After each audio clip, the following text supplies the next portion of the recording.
Senoke, Wat 14, Galaxy TV, YouTube channel, iyaroka, ikulethela zonke izindaba nomlando, kunjengoba kunjalo.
Mhlambe ke la nje singaka hambi ibanga elide nokuthi sigcine sifike la ekutheni sivale emfukandlovu.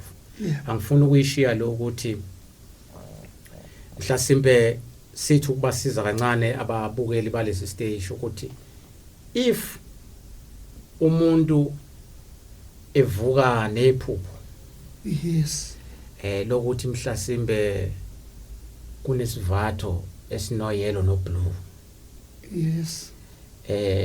ekufanele ukuthi asisebenzise mhlawumbe umunye uvuka nesivatho esimhlophe mhlawumbe singake siqale kulesi sikayelo no blue ukuthi mhlasimbe lo muntu loyo yini esuke iyimpawu kuyena ngaleli jazi esuke livela asike silungise la yes uyellow uchaza abantu abadala yes ublue yes isithunyo yes okusho ukuthi mangabe lo muntu ethola leli phupho elifana naleli kusuke kuneyinkomba zokuthi khona insebenzo ekhona la kuyena usuke ephiwe isiphiwo kodwa engasazi yena awusuka madoda sokuthi kukhona into azohamba ngoba phela lento ihambisana namakhehla izalikwazi nabakubo kamama awuvelanga phela nesibongo nje kungaqalanga kwahlangana abantu ababili ushuthi lezi idalwa zombili isuke zifuna ukukhombisa ukuthi wena unesiphiwo esithile esinye sakhabo mama esinye sasekhaya kabo baba awusuka madoda hayi kukhona ke mfethu ke mhlamba omunye wathi hayi ngiphuphe elisibhakabhaka elisibhakabhaka usky blue amandla ejuba awusuka madoda uma sikhuluma ngejuba ngiyangizwa ke la beshinteni yabona umuntu mayithi uthe umoya ngizwe ijuba njenganami nje ngithi kodwa ijuba lithe noma ngikusho okunye kodwa ijuba lithe umoya oyingcwele the Holy Spirit umoya kaNkuluNkulu ongaxotshiwe clean ongaxotshiwe awusuka madoda hayi siyabonga kakhulu besithi nje sikukhanyisele kancane lapha umbukeli ukuthi nje basihleli nomfoka Ndlovu usehamba ibanga elide kangakanani masikhuluma ngalezi zinto zokwelapha nangalezi zinto sikamoya uyabona ke njengamanje sizoke sithi ukuxoxa naye sikwembulele ngoba mhlawumbe sisikhathi uvalelekile mhlasimbe khona okwenzayo mhlawumbe akuphumeleli uyabona so sifuna ukuthi ke sihlaziye kancane nalento ngoba khona abanye abantu mfowethu othothi bahlushwa amagobongo uthothi abanye bahlushwa ilento mfowethu yamandiki namandawo yiwo amagobongo but ke mhlambe ungakuthi ukubeka ukuthi sometimes khona abanye abathola ukuthi bahamba bayowenza lamandiki namandawo kodwa egcineni umuntu ayithole sethwasa kusuke sekwenze njani uhlasimbe ngoba abanye balishaya baphelele kulona. Yes likhona indiki nendawo nje eliklini yokulungisa imimoya yakubo kamama. Usuku iganiso ihlanganisa. Hayi ngoba usuku uthwasa. Oh yeah. So kusho ukuthi mawulenza usuku lenzele ephuzweni lokugeza lemoya. Yes, ukuthi ihlambuluke kuwena ingafiki ixabane phekwakho. Yes, bese kuvuleka into zakho. Bese kuvuleka into zakho. Omunye. Yes. Awenza amandiki namandawo kodwa akagezange emfuleni ohambayo. Oh, yeah. Sihlushwa lento ukuthi umuntu avele enze into kodwa engagezwanga. Number 1 kufanele ugezele abantu ababefele empini okhokho nokhokhokazi. Ubageze emfuleni. Uyabatshela ukuthi naba befele entabeni naba baphefumyelwe iziso nento ezithile. Ugeza konke lokho. Bese uphinda uza kini uthi kulaba bakithi semumfula wenza sembhakede eli1 senze njalo thina. Oh yeah. Awukwazi ukumisela umuntu inkampu ngamhlambululile. Yes. Awukwazi. Yes. Abanye bagxuma benze omunye agezelwe ekhaya. Akakazi umuntu agezelwe ekhaya. Umuka phela akona umuka lo. Usukulungisa imoya amakhahla nezalukwazi. Yes. Uma ulungisa amakhahla nezalukwazi fanele uyogeza entabeni emanzini. Oh yeah. Hayi ngoba ila khamba khona futhi imfula igijima iyophakela olwandle. La abantu becela khona olwandle. Nizweleke bakwethu ke esichazela ke lapha na ke umfokandlovu. Yes. Ukuthi uma uhlushwa ile moya kakhulukazi le yamandiki namandawo ufuna ukuthi ucwaninge ukuthi yipi le moya esuka kuwena yamandiki namandawo ngoba nayo ayifani. Yes. Lobe chaza ukuthi khona abantu sukubageza bafele impini abafela phi njalo njalo. Lezo zinto ukuhlambulula imoya ukuze wena ubonakale ezintweni zakho noma isiphiwo sakho leso sukuphiwe sona. Uma kudlula lapho kuya endabeni yokungoma usuke futhi kunento ethize ngoba abanye mabekushayela mfoka kaNdlovu igobonge lona elikhulumelayo. Yes. Ligcine likutshela ukuthi hayi kahle kahle sifuna ethina udlule uhambe uyokhuphula ilokhu njalo. So izinto ke kufanele sifunde siqonde lezo. Sesovala nje sifuna ukuvala ngegiye eliphezulu. Umfoka Ndlovu lapha usesinikezile umhlahlandlela nokuthi ubani abaningi bebemazi kakhulu ngoElfas Zuma. Namhlanje simbiza ngoMr Ndlovu. Yes. Lapha ke kwitase no Quad 14 Galaxy TV sisahleli naye. Sizofuna nje asiphe mhlambe esinye sesahluko eBhayibhelini asosikhothela sona ukudla komphefumulo ivesi elithize before sivale kuze sikwazi ukuthi siphume sibusisekile. Ivesi nje mfoka Ndlovu ungasikhothela lona elilodwa elisenhlizweni yakho mfowethu kubalaleli ubabusise kakhulu ngenkulumo yakho. Angibonge. Yes. Namhlanje ukufika. Estudio. Yes. Ngibonga kakhulu. La ezweni khona izwe lapha endulamini. Yes. Abantu bangibona ngixhumaxhuma engalifunda ngingafundile. Yes. Angifundile ke mina kodwa umoya ngicela ufundile. Yes ufundile. Kukhona izwi kaJohn 9. John 9 yes. uJesu evula amehlo omuntu owayezalwe impumputhe. Yes. uJohn oka9 ungawufunda nobani angawufunda. Yes. Elithi uJesu wathi edlula eShumayela. Kwabonakala umuntu owayezelwe ezimpumputhe kwasekuzalweni kwakhe. Abafundi bakhe bambuza Jesu, lo muntu azazalwe impumputhe ukona kwabazali bakhe noma uyena noma abazali bakhe na? Uthi uJesu abonanga yena nabazali bakhe abonanga ukuze kubonakaliswe imisebenzi kaNkulunkulu omthumileyo. Namhlanje njengoba ngila kuzoveza imisebenzi kaNkulunkulu omthumileyo. Lelo lizwe nje mfowethu. Awusuka madoda. Sibonga kakhulu mfowethu. Ukuzivakashela nje sibe nawo kube isibusiso kakhulu kuthina.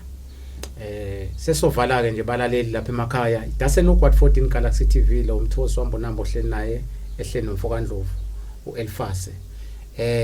Mhlambe ke lapha namfowethu inamba zakho zocingo before sifike kuzona. La ngaphakathi edase nonke ebandleni lakho lolo osulishilo. Yes. Ubani mfethu enibambisene nabo?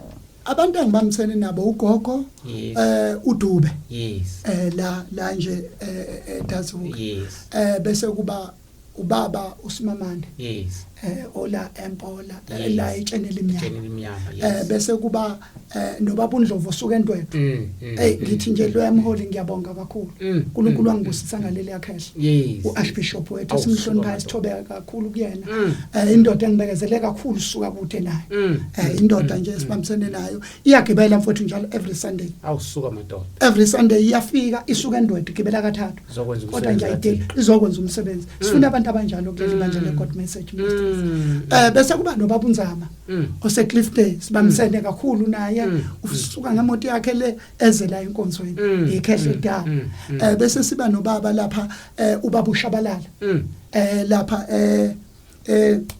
Kwanyuso yes lapha eDamini yes sinaye futhi naye bandla sikhonza naye sinaye khona la bona abantu engibamsene nabo mfowethu nonkosikazi wami madoda phela bengabwenza iphutha mawusifika nonkosikazi wami bandla hayi bandla uyangisupporta kakhulu uyangisupporta hayi wenza kahle mfowethu bathi unkosikazi omuhle uyawakha umuzi wakhe yes kepho uyisula uyawubhedlisa yes yabona uma ubona imizi eminingi emile yes ukwazi ukuthi umuntu lapho wesifazana uhlaniphile yes ngokunjalo uma ubona imizi eminingi ewayo ukwazi ukuthi umuntu wesifazana lapho uyisula uyena nje kade ngiqhuquzela namanje yes angiqhuquzela wathaybo kufanele kufike early yes ngathi mina inkosikazi ngizoke ngimthinta nazo wangigqugquzela wathi indoda iyashayisha ukubuya ekhaya ngathi ngizosiwa nje ngize lapha kunjalo nje mfowethu ayifoka Ndlovu cha udlubudluke ekhasini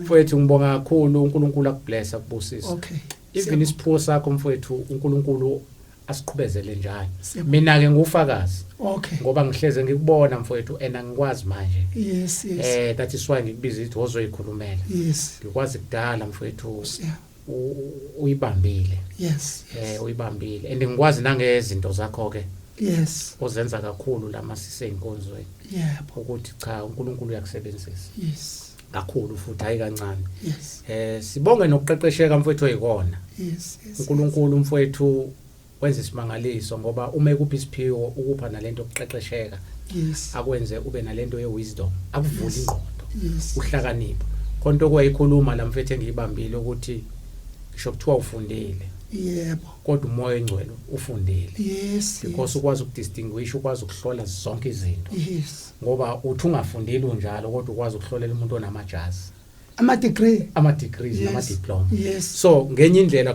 khombisa ukuthi uNkulunkulu esimkhonzayo uyabona udokotela powerful yes professor yes that is why mfowethu ngeke ngisho mhlawumbe abanye abantu babengakhopha la kuwe basika iphethini kuzo zonke lezi zinto lezi esikhuluma ngazo yes mhlawumbe bayokhula mfowethu usakhuluma kanjalo baningi abantu abafuna ukuzenza mina washo ukuthi ababuze kumina uma uzoba nalesiphiwo kufanele uthobe mfowethu uthobe yes njengoJesu wayithobekile yes kukhona into ekufanele siyichaze la sesovala yes mfowethu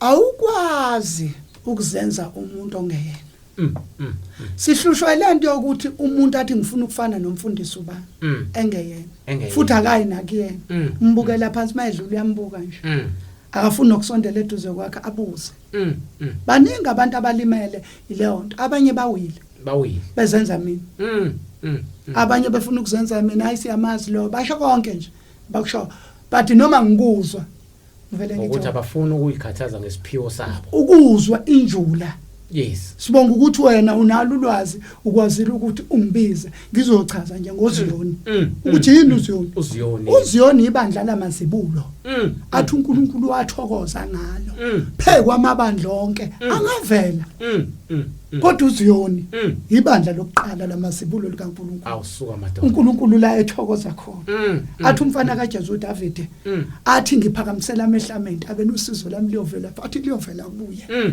ngoba umuzi waseziyoni yes ongezanzanya zangiswa yes awusuka madoda hayi mfowethu siyabonga sesiphuma ke lapha ke balaleli base Dasenhoek namaphethelo iyo ke iDasenhoek Ward 14 Galaxy TV nihleli nomthokozi Simbonambi no Elifas Mfokandlovu sesiyaphuma ke manje ke mhlambe ke inamba yakho yocingo Mfokandlovu inamba yami yocingo ithi 073 yes 86 yes 73 yes 051 hayi ngayiphinda futhi inamba yami yocingo ithi 073 yes 86 73 051 hayi siyabonga mfowethu siyabonga Mfokandlovu nizweleke bafowethu ke njobe sechazileke makukhona indingo ukuxhumana ngakho naye